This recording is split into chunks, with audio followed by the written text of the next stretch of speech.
अस्सलाम वालेकुम फ्रेंड्स, उम्मीद है कि आप सब खैरियत से होंगे। प्रीवियस वीडियो में हमने की पॉइंट्स को स्टार्ट किया था, वो भी तमाम प्रोविंस की टेक्स्ट बुक से, ठीक है। और उसमें जो संडे टेस्ट में आपका सपोर्ट एंड मूवमेंट है उसको आज मैं कंप्लीट करवाऊँगी। रात को मैंने एक ही वीडियो अपलोड की थी, बनाई थी ह्यूमन स्केलेटन के की पॉइंट्स की, ठीक है, जिसको बहुत डिटेल में समझाया था। और अभी ह्यूमन स्केलेटन के मज़ीद की पॉइंट्स को डिस्कस करेंगे और उसके बाद फिर हम नेक्स्ट टॉपिक पर जाएंगे सपोर्ट एंड मूवमेंट के।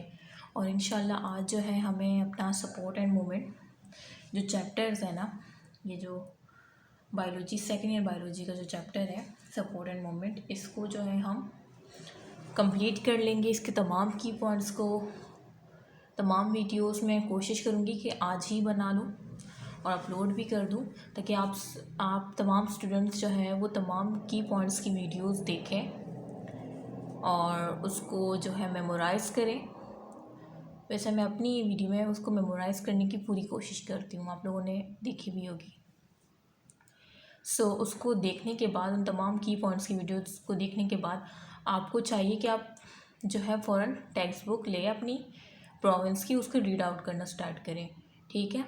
फेडरल है तो फेडरल है, जो भी है XYZ आपके पास, और इन की पॉइंट्स को आपको अपने जहन में रखना है, ठीक है। और चलिए स्टार्ट करते हैं। और इस की पॉइंट्स आप ऐसा करें जैसे कि ह्यूमन स्केलेटन का पार्ट ए मैंने रात को अपलोड किया था, अब उसका पार्ट बी मैं उसको तमाम की पॉइंट्स कंप्लीट करवा दूँगी। फिर उसके बाद वो ह्यूमन स्केलेटन के जो की पॉइंट्स है ना, उसको ये वीडियोस देखने के बाद आप उसकी रीडिंग पर जाइएगा। ह्यूमन स्केलेटन को फिर अपनी बुक से रीड कीजिएगा। इस तरह से टॉपिक वाइज की पॉइंट देखते रहे, फिर रीडिंग पे जाते रहे, और फिर मुझे बताइएगा भी कि आपको किस तरह कितना फ़ायदा हो रहा है, ठीक है। स्टार्ट करते हैं।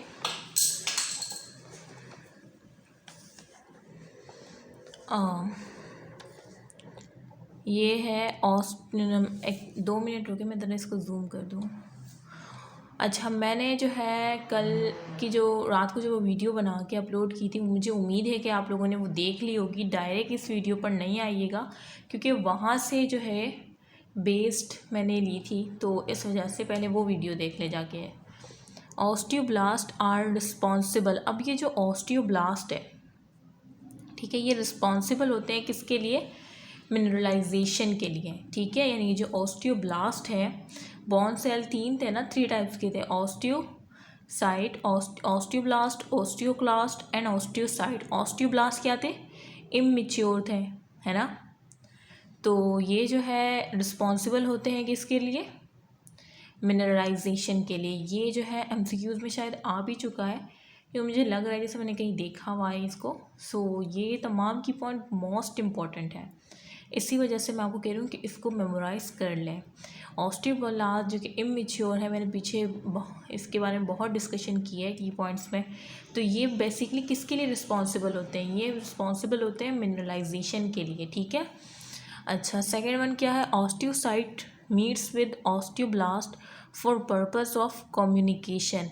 अब ये जो ऑस्टियोसाइट है, ऑस्टियोसाइट कौन से बोन सेल्स हैं?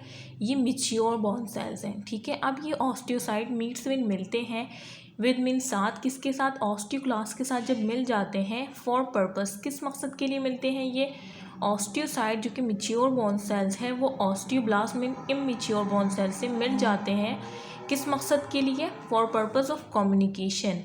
यानी कम्युनिकेशन के पर्पस के लिए ऑस्टियोसाइट वो ऑस्टियोब्लास्ट से मिल जाते हैं।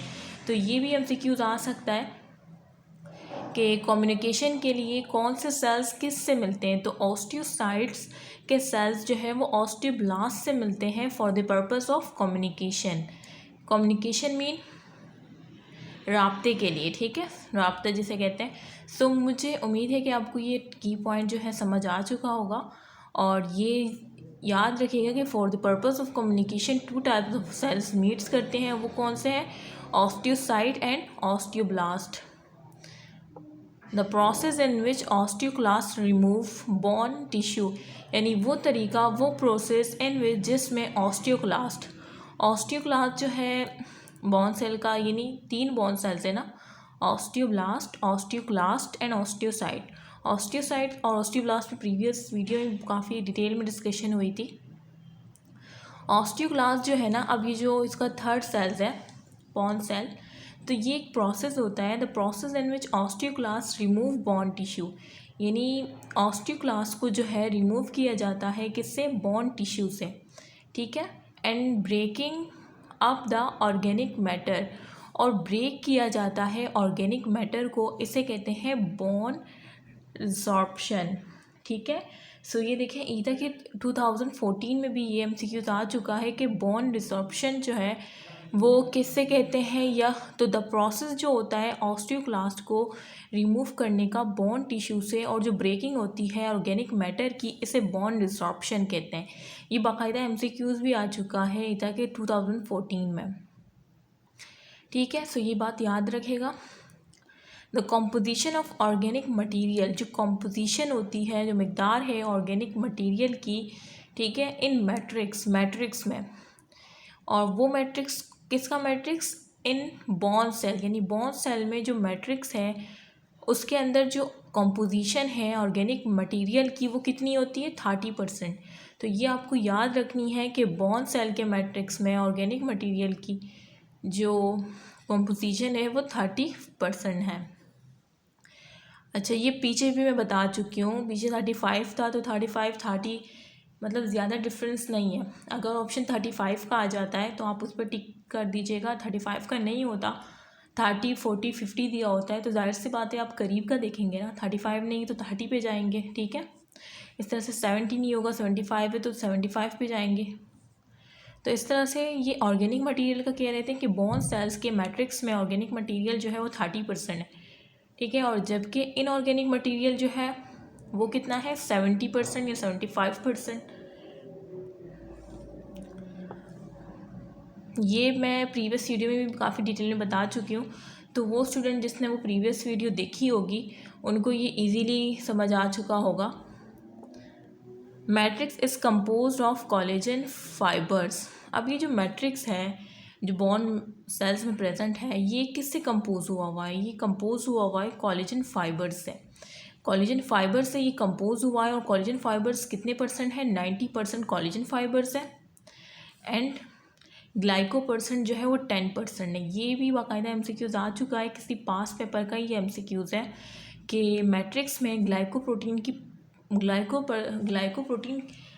कितने परसेंट प्रेजेंट होता है, तो 10% ग्लाइकोप्रोटीन होता है, और कोलेजन फाइबर 90% होता है। ये परसेंटेज मेमोराइज कर लें।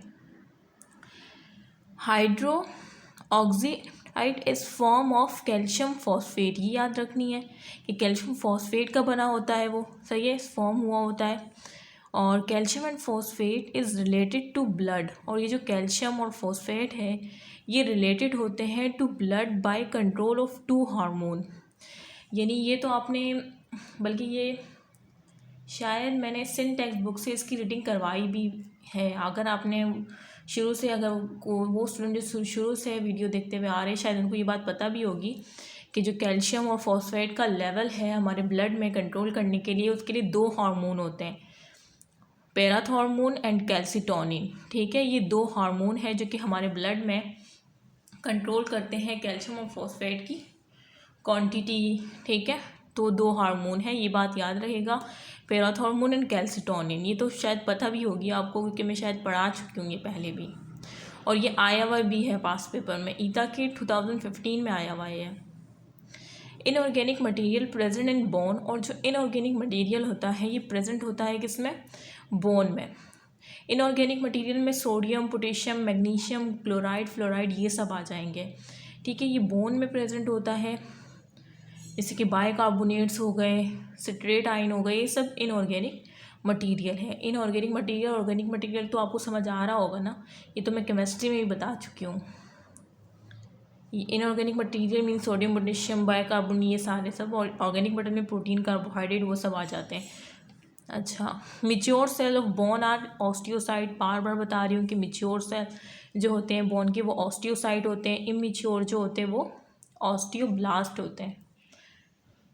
अच्छा, मिच्योर सेल्स ऑफ कार्टिलेज। अच्छा, ये तो मिच्योर सेल्स है बोन के, जो कि ऑस्टियोसाइट है, और जो मिच्योर सेल्स है कार्टिलेज के वो कॉन्ड्रियोसाइट है। ये बात याद रखिएगा, mature cells of cartilage chondrocyte है, mature cells of bone osteocyte है। क्योंकि एमसीक्यू में पूछा जाता है मिच्योर सेल्स ऑफ कार्टिलेज, आप लोग ऑस्टियोसाइट लगा के आ जाते हैं। भाई कार्टिलेज की तो कॉन्ड्रियोसाइट है ना, बोन सेल्स के ऑस्टियोसाइट है। ठीक है, अभी फ़िलहाल यहीं तक रखते हैं। नेक्स्ट वीडियो में ये थोड़ा सा मैं और इसको कवर करवा देती हूँ। एक्चुअली मेरे मोबाइल की चार्जिंग जो है बिल्कुल नहीं है, और मुझे लगता है मोबाइल बंद हो जाएगा और मेरी वीडियो ख़राब हो जाएगी, तो इस वजह से यहीं तक रखते हैं। और मैं तब तक के अपने मोबाइल को चार्ज कर लेती हूँ, और चार्जिंग के बाद फिर मैं नेक्स्ट आगे प्रोसीड आउट करूँगी। ठीक है, ओके, ठीक है। नेक्स्ट वीडियो में मुलाकात होगी। ये पार्ट बी होगा की पॉइंट्स का ह्यूमन स्केलेटन का, और पार्ट सी में चार्जिंग लगाने के बाद मैं इसको जो है बना के वीडियो फिर अपलोड करूँगी। ओके, अल्लाह हाफ़िज़, अपना ख्याल रखिएगा।